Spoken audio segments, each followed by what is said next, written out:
خانم انتہائی ادب کے ساتھ آپ کی توجہ آج دلوانا چاہوں گا، وہ جو ایک کردار جو ہم معاشرے میں عام طور پہ دیکھتے ہیں آج کل تو بہت ہی زیادہ نظر میں آ رہا ہے، جس کو کہ ہم بدگمانی یا بے گمانی کہیں کہ اچھا گمان کرنا جو ہے اور برا گمان کرنا جو ہے، ان دونوں کا ہمیں ایک تو طرح تجزیہ بتا دیجئے کہ وہ کتنا اچھا اور کتنا برا ہے، اور بدگمانی کا شرعی پہلو جو ہے اس پہ ذرا۔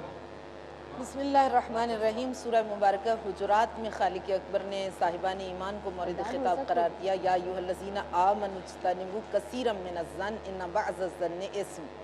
اے صاحبان ایمان، بہت سے گمانوں سے بچو، اس لیے کہ بعض گمان گناہ کا درجہ رکھتے ہیں۔ تو یہ تو حکم واجب ہے، اجتنبوا یعنی صیغہ امر ہے، گمان سے بچو جو برا گمان ہے۔ تو سوال یہ پیدا ہوتا ہے کہ گمان کا تعلق تو انسان کے دل سے ہے، تو گناہ تو تب بنتا ہے جب وہ ایکشن میں آتا ہے، عمل میں آتا ہے۔ یہ گمان سے کیا مراد کہ خیال آ جائے اس کے دل میں کوئی برا؟ جی، کسی کے بارے میں غلط خیال آئے، اس کو جھٹکنا، اس کے بارے میں سوء ظن ہو، اس کے اپنے کیریکٹر کے بارے میں، یا یہ کہ آپ کو اپنے بارے میں اس سے کوئی غلط گمان ہو کہ اس نے میرے خلاف کوئی سازش کی ہے، یا یہ کہ اس کی اپنی ذات کے بارے میں کوئی برا گمان ہو۔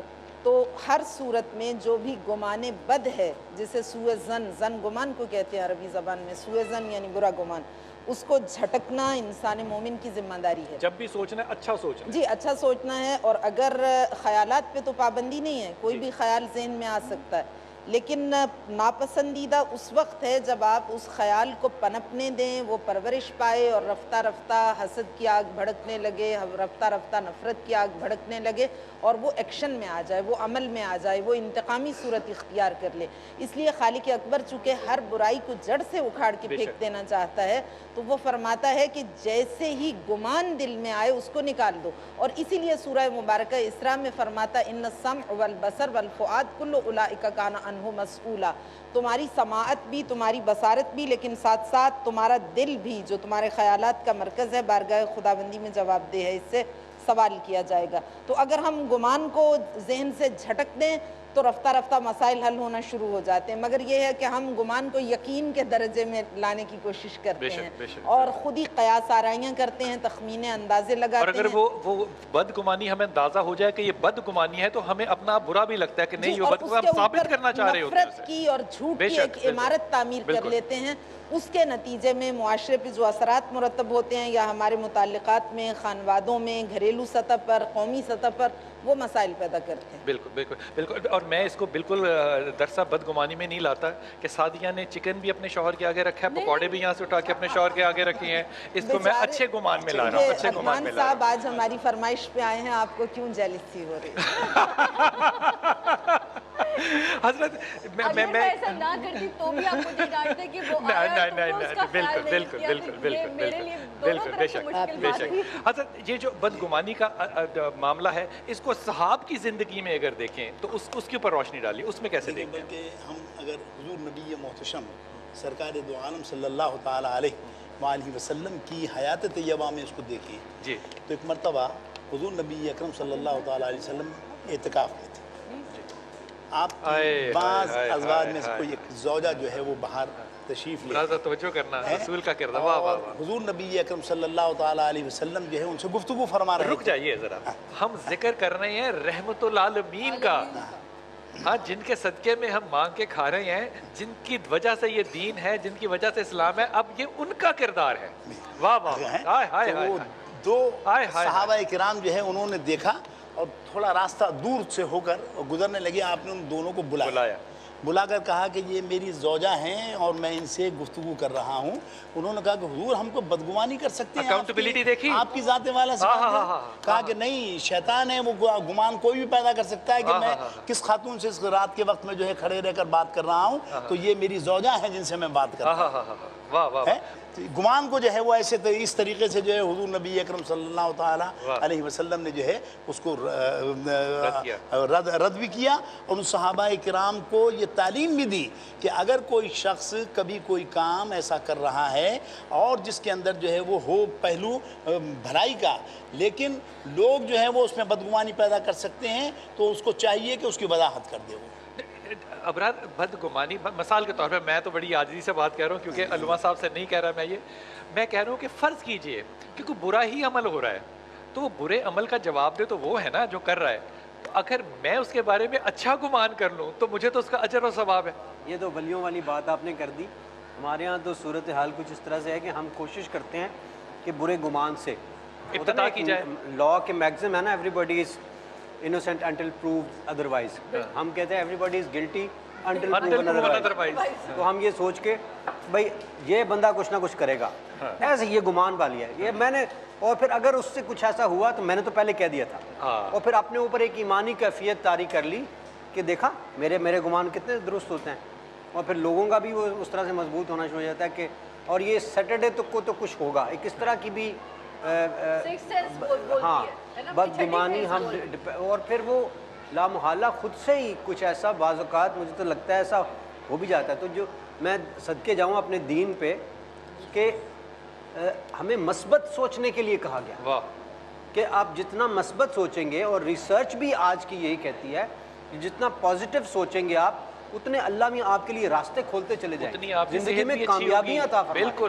بالکل وہی حالات بدلنے والا ہے, وہی حالات کو بدلے گا. بالکل بے شک. اچھا یہ جو معاملہ ہے نا, یہ کرنل صاحب آپ کو اس میں شامل کروں, مسلمانوں کو اس کے اوپر ہدایت بھی مل گئی ہے, راستہ بھی یہ پتہ ہے, لیکن پھر بھی ہم اس بیماری میں مبتلا ہیں. جن کے پاس نہ ہدایت پہنچی نہ راستہ ملا وہ اس سے کہیں دور ہیں. اور آپ وہاں نہیں دیکھیں گے کہ وہ لوگ ایک دوسرے کی بدگمانی کریں, بلکہ وہ انڈیفرنٹ ہوں گے. بالکل صحیح بات کیا آپ نے. بدگمانی جب بندہ کرتا ہے یا سوچ رکھتا ہے تو بیسیکلی وہ اپنا نقصان کر رہا ہوتا ہے. اور جو بھی اگر آپ کوئی بات کرتے ہیں کسی کے بارے میں, کسی کی غلط بات کو اگر اپنی زبان سے دہراتے ہیں تو میں تو کہتا ہوں کہ اپنی زبان کو آپ اس کی غلطی کا جو ہے وہ اس کی ساری گناہ اپنی طرف لے رہے ہیں, اور وہ اپنی نیکیاں اس کی طرف دے دیں, آئینہ پیش کر رہے ہوتے ہیں. کسی کا گناہ اپنی زبان سے آپ دہرا رہے ہوتے ہیں, تو آپ کو کم از کم ایسا نہیں کرنا چاہیے. اور بدگمانی آپ نے بات کی تھی پردہ پوشی والی, اگر آپ نے کوئی کسی کو دیکھ بھی لیا تو اس میں پردہ پوشی کا حکم ہے, جو اللہ کا عمل ہے, یہ اللہ کا عمل ہے, یہ کوئی چھوٹا عمل نہیں ہے. اگر کوئی ایسا غلط کام کر بھی رہا ہے بندہ تو اس کی بجائے تشہیر کی جائے, اس میں پردہ پوشی کی جائے. اور میں سمجھتا ہوں کہ پردہ پوشی کرنا جس طرح آپ نے بتایا کہ اللہ کا حکم ہے, اور اللہ کا جو سنت نے فرمایا بھی کہ آپ کسی کی پردہ رکھو گے تو میں تمہارا پردہ رکھوں گا. بے شک. یہ حدیث قدسی ہے ابرار جو آپ فرما رہے ہیں. خدا تعالیٰ کہتے ہیں کہ اپنے گناہوں پہ پردہ ڈالو, اور پردہ کیوں ڈالو؟ تاکہ روز قیامت میں تمہارے گناہوں پہ پردہ ڈالوں. اور رسول پاک صلی اللہ علیہ وسلم کی معذرت کے ساتھ بڑی خوبصورت, مجھے ساری باتیں خوبصورت ہیں. اللہ تعالیٰ سے کہتے ہیں, رسول پاک صلی اللہ علیہ وسلم دعا کرتے ہیں کہ اللہ جب ساروں کا حساب ہو رہا ہوگا تو میری امت کا بھی حساب ہو رہا ہوگا, جب تو مجھے بڑی حیا آئے گی کہ میری امت سب کے ساتھ اپنے گناہوں کا جو حساب ہے وہ دے رہی ہے. اللہ کہتے ہیں محمد میں تیری امت کے لیے اوٹ کر دوں گا, تیری امت کے لیے اوٹ کر دوں گا. کیا خوبصورت, کیا ادا بات کی. خانم جو ہم تمہیں بینی حسابم ناگزیر آز نگاہ مصطفیٰ پنہا